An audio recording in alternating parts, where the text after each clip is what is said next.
mēs zinām, ka ir 5 durvis un 2 jaunas durvis. Šīs ir jaunas durvis, kas veidotas daudz vēlāk, jau papildu ieeju vajadzēja. Un šī ir saimnieciskais durvis, jo te var redzēt, ka vēl nebija zvans, vēl klāvējuši ar gredzenu, tuk, jā, jo te ieeja kancelēja, jā, baznīcas kancelēja. Tā kā, katram ir savs stāsts, bet vecekas es redzēju, es domāju, ka, protams, baznīcam jāizpēta, jau nebija tāds lielas pārbūves, doma baznīca, ziniet, bija pārbūve liela, iespējams, ka durvis varbūt bija saglabāta vai mainīties, neesmu tā pētījis, varbūt pīļi kaut kas ir vērts.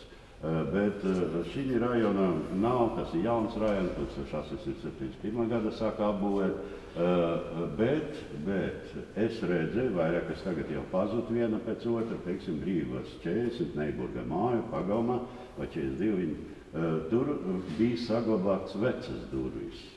Vēl no Ampīra mājas, kas tur iepriekš bija koka māja, un šīs durvis bija pārnestas uz iekšā. Tādas es redzēju vairākas Rīgā, bet šodien pazud pat tās durvis. Kaut viņi ļoti stipras, un viņi vēl kalpotu. Dēļ tiem var redzēt restaurējuši mazliet, jā, tā durvis. Bet, tā ir mūsu nelēme. Jā. Ja mums tās vēlēšanas iecekļus visu samaisīt. Jā. Daudziem ielam. Es viņu no koka arhitektūras viedokļa neuzskatu par tādu paraugu ielu, koka arhitektūras paraugu ielu. Es vispār jugendstilu nemīlu, jā. Kaut viņš ļoti skaists, jo mums nav īstais jugendstils, mums tāds provāciskais, Austrijas, Austro-Ungārijas jugendstils. Jā, bet es to skaļi nedrīkst runāt arhitektu vidu, man vienmēr pasaka, kā tā jūs ejat pret. Es saku, bet man viņš nepatīk, Eizenšteins tur visādas maskas salika un tā. Ir koka jugendstils, bet tas ir tik rēts. Faktiski, 5 mājas Rīgā es zinu, jā, daudz jau nojaukti. Tagad es atradu arhīvā tādu interesants materiālus, kad vācieši brauca prom. Viņi fotografēja savus īpašumus. Vācieši dzīvoja pārsvarā tādas koku mājas.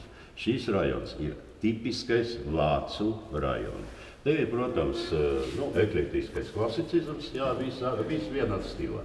Ar to šīs rajons vērtīgs, ka visas mājas būvēta apmēram vienlaicīgi, 896. līdz 1904. gadam, un vienveidīga arhitektūra fasādes apdārē. Arī pretējā puse, laikam šeit redzam, ja.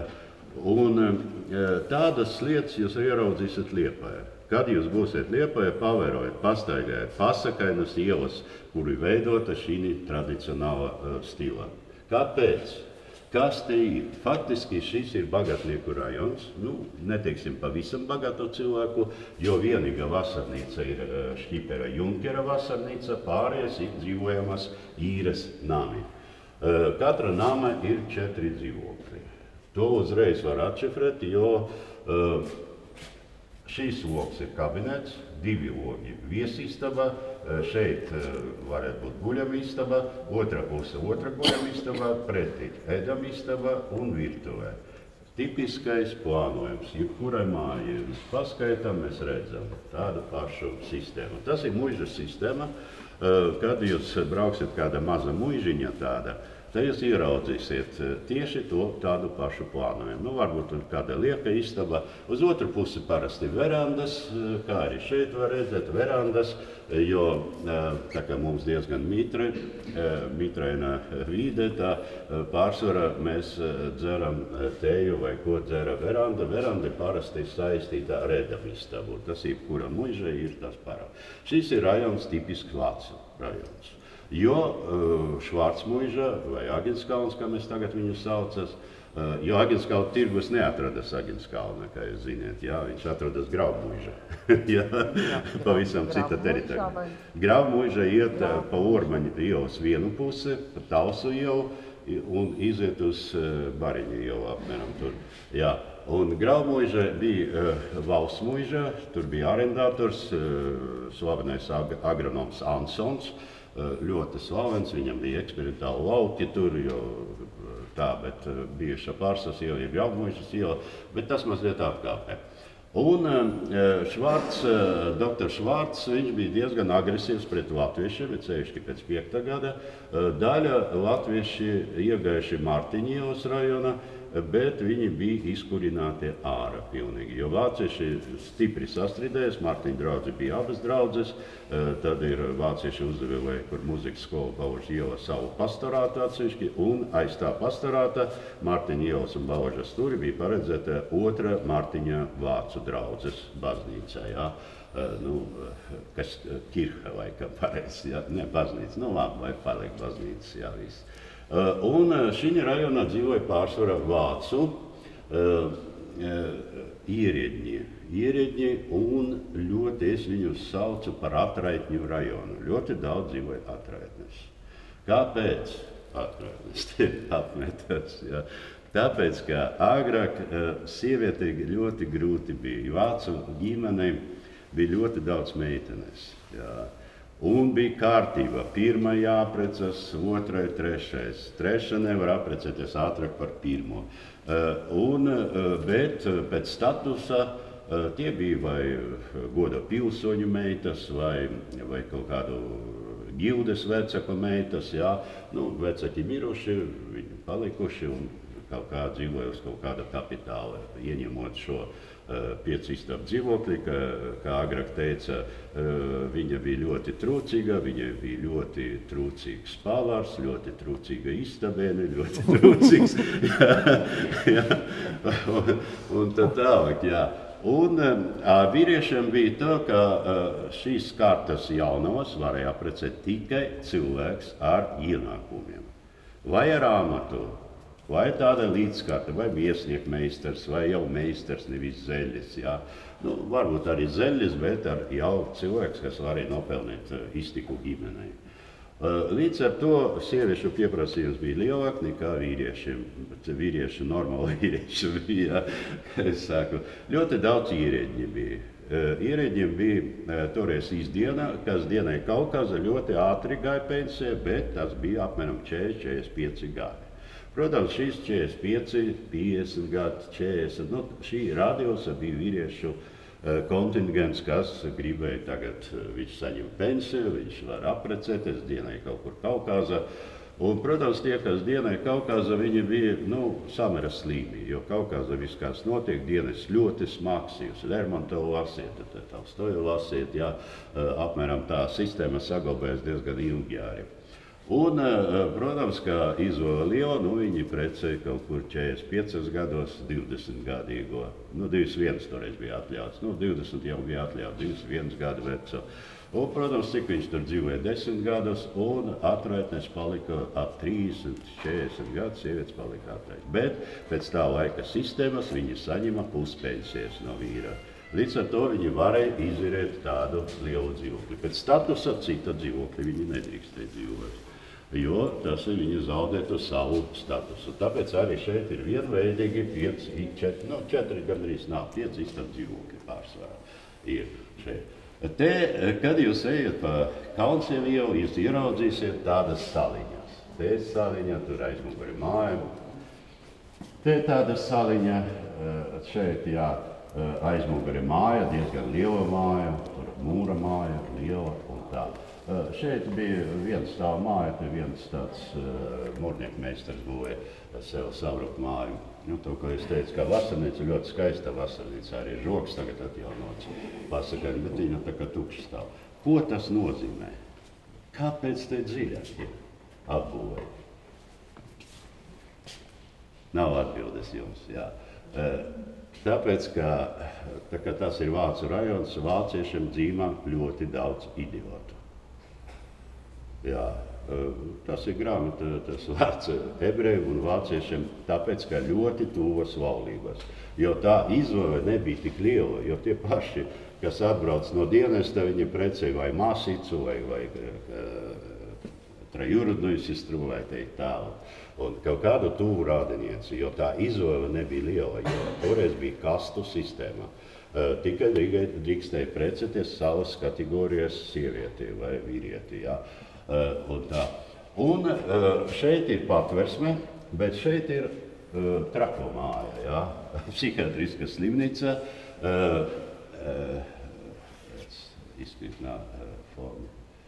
Poļu izcelsmes Kobilinski, jā. Psihiatrs Kobilinskis, viņš miris 26. gadu, līdz 26. gadam tur bija arī psihiatriska slimnīca. Viens no vadošiem psihiatriem Eiropā, Polija līdz šai dienai pasniedz pēc viņas grāmatas. Jā, psihiatrija. Tā kā viņš bija liels pētnieks. Viņš nāk no Strenčiem, tēvs viņam bija Strenčos, tur liela slimnīca, kā jūs ziniet. Tēvs bija Strenču ārsts, viņš bija vēlāk Strenču ārsts, bet pēc tam viņš apmetās šeit, 890. gados, un izbūvēja lielu tādu korpusu. Bet kāpēc visi šie korpusi ir dziļi? Protams, ka tie žogam jābūt, žogs nav. Ja būtu žogs, tad būtu sakarīgāk.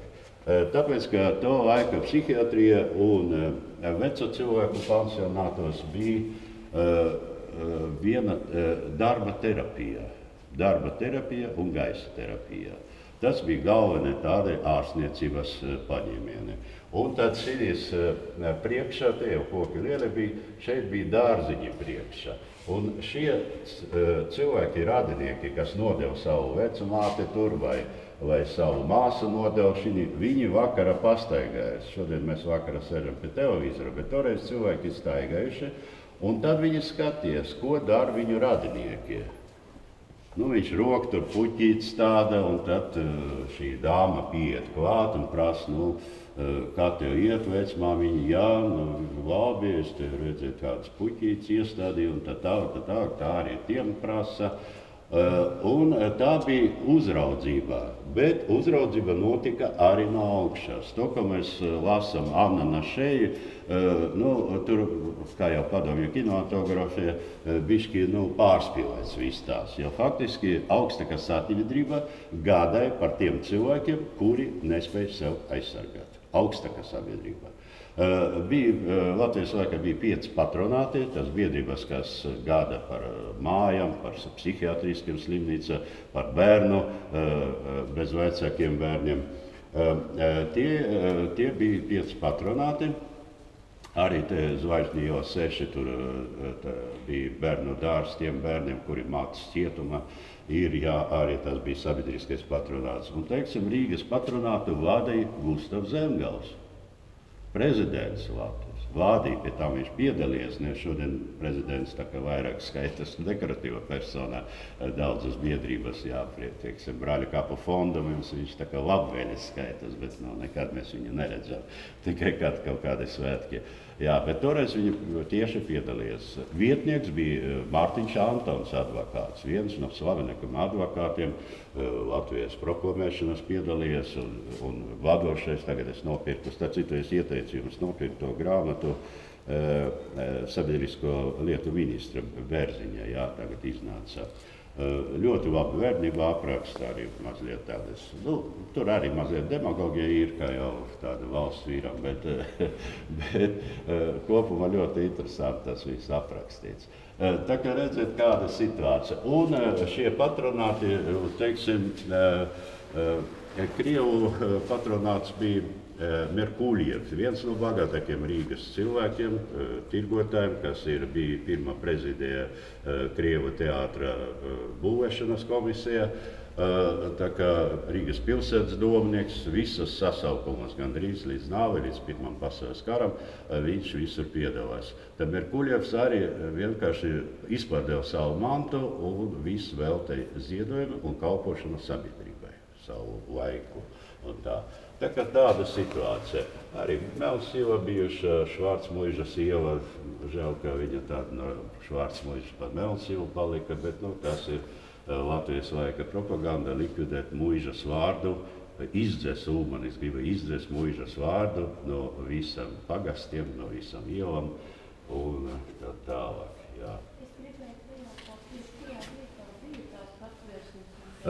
Viņa Alīses ielas stūri, un šeit ir starp Alīses un Baložu ielu, ir te dziļumā. Tur tagad var ieiet, paskatīties, tur it kā privāti, bet es fotografēju, neviens man neaizrādīja. Un šīs mājas ir vairāk redzēt dziļumā, pagalmā atkal vēl viena māja un tā tālāk. Jo strādnieki pārsvarā dzīvoja Ormaņa iela, Urmaņa iela dalas uz divām pusēm, viena ir Švarcmuiža un otra ir Graumuiža teritorijā. Bet, kad jūs staigāsiet Kapseļu ielu un Kapseļu un Ernestīnas ielu, tur tika veidots vācu tipa, tādu Šveices vācu tipa rajons. Viņš nav pabeigts, protams, bet ļoti skaists rajons, kaut tur ir fragments tikai ir. Un, kad vācieši ienāca 17. gada, 18. gada, viņi publicē savā žurnālā. Viņš izdots latviešu un vācu valodā izdot tāds žurnāls par Baltiju, es aizmirsu nosaukumu. Un viņi teica, ka vācieši brauciet un tad fotografēt tieši tā Kapseļa un Ernestīnas iela. Te ir kā Vācija, jā, te ir kā Vācija, jā. Tagad tāda situācija. Dārzi, protams, katra pagalmā bija dārzi. Tagad, kad mēs runājam, dārzus aizņem mašīna, automašīnas, es brīnos. Šeit bija kāda fabriciņa, medcepuru fabrika, Pops, jā, tas pagraba, un vēlāk viņš tur māju uzbūvēja, fabrikas māju. Kāpēc cepurnieki? Cepurnieki Rīga bija visbagātākie cilvēki. Es tagad Marijas ielu tur pie Krumēma skolu pētīju, tur vairākas mājas, ko būvēja cepurnieki. Kāpēc? Tāpēc, kā cara laika neviens cilvēks nedrīkst bez cepura staigāt pa ielu. Uzreiz vilka uz iecirkni. Un tā, sievietes vēl vakatiņas drīkstē nes, bet bez galvas sēgas neviens nedrīkstē staigāt. Tāpēc cepurnieki un Rīga, tā ir sena tradīcija, jo Rīga cepures nesa viduslaiku Rīga cepures bija pēc šķīrām. Kas tu esi? Tirgotais to jūs kā gidi arī stāstat varbūt par vecrīgu. Jā. Un tāpēc arī baznīcam bieži vien tām vecākām baznīcam ir zemes durvis, lai cilvēks tomēr savu cepuri noņem nost un var iet iekšā. Jā, tā uziesim augšā.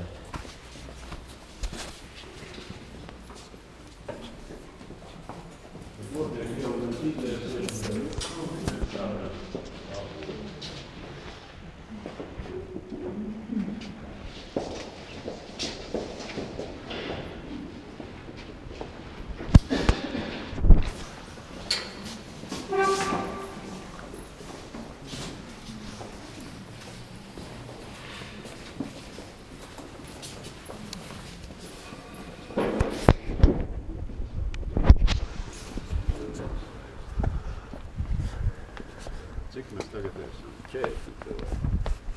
Laikam 30. Neviens nesaskaitās. Un to noteikti zinās. Jā.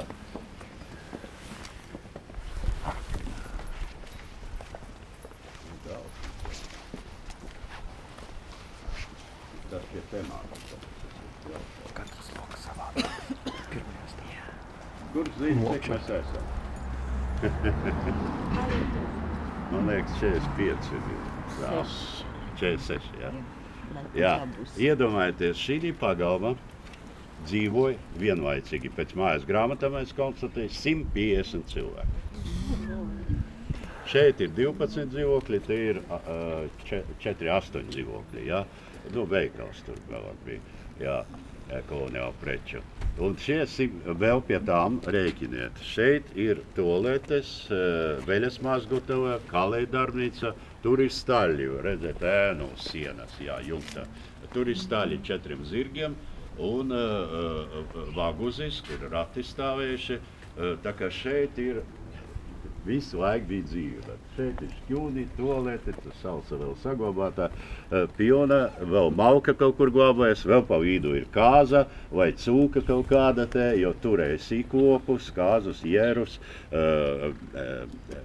un cūkas bija vispopulārākas šī rajonā, un zirgi vēl, tepat kalēs, tepat bērni staiga, tāpēc arī bērni dzīvoja uz ielas. Visas grāmatas arī par to raksta, ka bērni uz ielas, tāpēc, ka pagalma nebija vietas. Jo, protams, kalēji dzina prom, visus ejiet uz ielu un tā tālāk. Dārziņi šeit nebija.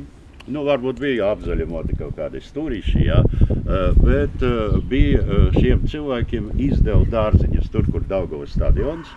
tur bija dārziņu rajons, un preti Dego iela viena pusi, tur tāds laukums ir, kur medicīnas skola, jā, Žēlsirdīga māsa skola, tur arī bija dārziņi, un arī tālāk Purciema arī bija dārziņi.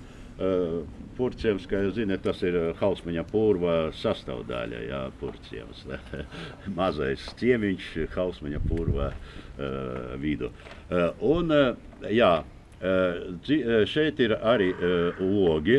Logi divi veci, viena no Puškins ielas, jā, ar augšējo daļu. Tas ir cinku sakausējums augšā. Tāds dekors, jo agrāk dekorus veidojuši no koka griezuši šos. Bet pēc tam tehnoloģija attīstījies un līdz ar to šīs varētu būt 880. gadi. Ļoti skaista tāda akantu lapa ar papildu lapam. Tas no Kalciema iela apmēram 10. gads blakus loks, jā, viņš pēc sistēmas ir savādāk. Un augša paraugi, kādi Rīga varēja būt logi. Jā, tur ir maziņi logi, lieli logi. Rūtaini, sikrūtaini. Kāpēc sikrūtaini? Neviens nevar pateikt. Stikls bija dārgs, jā. Jā, izdevs par 10 kapekām, nevis par rubli. Puikas logi, te nav tik liels skāds. Jā, un grūti arī izbumba, tur faktiski iestrīgs. Jā. Un šeit ir divas tādas izkārtnes, kas agrāk bija, tas ir cara laika. Tur tikai apakšā uzvārds Johans Kreslings, bet tas it kā vācu valoda. Mēs precīzi nenoskaidrojam, jo latviešu valoda ienāca 12. gada tikai ielas nosaukumos. Ir lēmums, latvieši izcīnījies, jo Rīgas domē latvieši nevarēja tikt iekšā. Līdz ar to šīs labojumi palika. Trešais iecirknis, mēs iesim garam Mūrnieku ielu, trešam iecirknim. Par viņu ļoti daudz rakstīts, grāmatas, visāds, jo tur vienmēr kaut kas notika. To es arī tuvāk paskatu. Un tā ir Latvijas laika izkartne. Latvijas laika varēja paši krāsot. Bija tikai burtu, var redzēt, kā kāds krāsojas tā nemakurīgi 12. Te ir šablons, te ir daļa, krāsotājs izgatavoja. Tur izgatavoja pats īpašnieks, jā. Tur jau mantinieki, Kresliņa mantinieki. Jā, tur ir izlaists ārā, un visi paman to, bet mēs, kad likam, nepamanījām. Jā, labi. Nu jā. Tur ganības un tā.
Gada apmēram elektrības nav.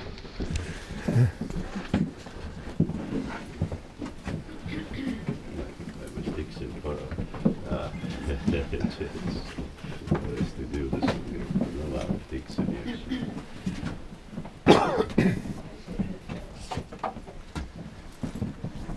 Es pietiekoši skaļi runāju, ja? Tas ir mūsu gidu nelaime. Es otru dienu tablēti ēdu, jo tas vakardienas arī uz ielas stāstot.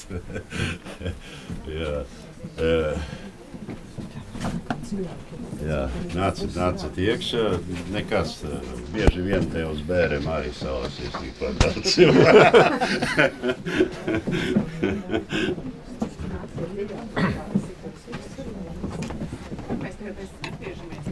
Saspiežamies, jā. Pārēt ir. Aha, visi. Jā. Mēs esam tādā laikmetā, kad māja dzīvoja bez elektrības. Būvēta 1876. gada, elektrību ievilka tikai 1913. gada. Ūdensvadu ievilka 1938. gadā, jo šīs rajons sāka kanalizācijas ēra 38. gadā. Un kas te notiek? Te grūti saskatīt, te ir veļas mašina, bet veļu nemazgāja istabas. Vienkārši mēs tā piemērojam fotogrāfiju, arī neši, jo šis rajons ļoti saistīts ar ūdens trūkumu. Jo apakšā ir smilts, vairāk tūkstoši gadu atpakaļ, 5000 gadu atpakaļ, šeit ir Daugavas gultne bija, pirms tam bija Baltijas jūra. Tāpēc arī viss, kad jūs tagad iesiet Griziņkalnī, jūs ieraudzīsiet, cik skaists smiltiņš ir. Mums pagrabā šeit arī ļoti tīra jūras smiltis ir. Šeit ir. Jo agrāk šo vietu arī sauca Smilšu kalni. Jā, Griziņkalns vēlākais nosaukums pēc restorāna 1901. gada no Griziņu muižas, jā, bet Smilšu kalni vai Pavila baznīcas rajons, divi veci nosaukumi, bet Smilšu kalni vēl 900. gada mīnēts, kā Šampētera alus brūvētais Šindler atkrāja restorānu pie Smilšu kalniem. Tā, ka tas nosaukums diezgan ilgi bija. Un arī, kad atklāja